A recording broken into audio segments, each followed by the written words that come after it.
Durante el año 2010, legisladores de ambas cámaras presentaron 12 iniciativas de reformas a la ley del impuesto sobre la renta, con un solo objetivo, que los pensionados no pagaran este impuesto.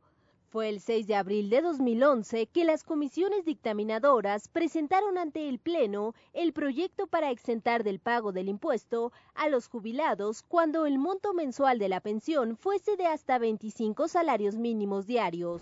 Yo celebro hoy que tengamos la sensibilidad política de aprobar en lo general y en lo particular a favor un acto que abre un esquema de justicia social a los pensionados y los jubilados.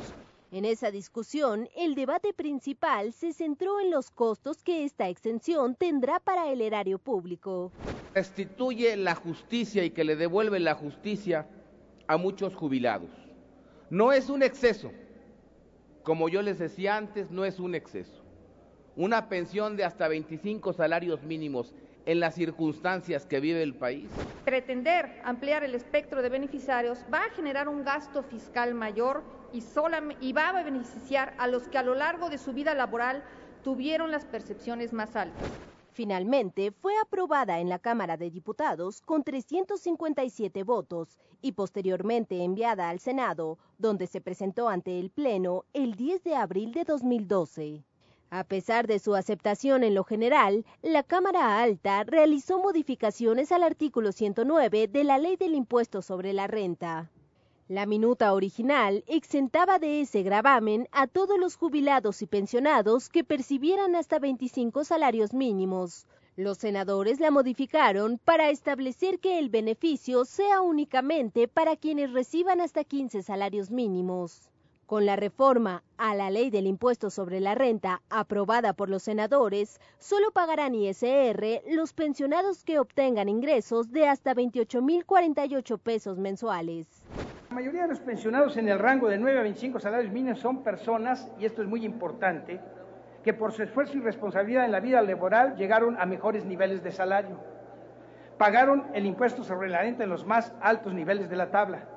Cumplieron con sus cotizaciones a la Seguridad Social y tienen acreditados todos sus derechos, mismos que no les pueden ser afectados. Esto quiere decir que únicamente se beneficiarán aquellos cuyo ingreso no rebase los 30,000 pesos mensuales. Y por otra parte, se estaría dejando fuera a un sector de pensionados que por la cuantía de su ingreso representan un monto considerable de ISR con el fisco, estaría dejando de percibir. Por proceso legislativo y debido a las modificaciones realizadas por el Senado en su carácter de Cámara Revisora, la minuta se devolvió a la Cámara de Diputados, donde fue debatida el 11 de abril de 2012.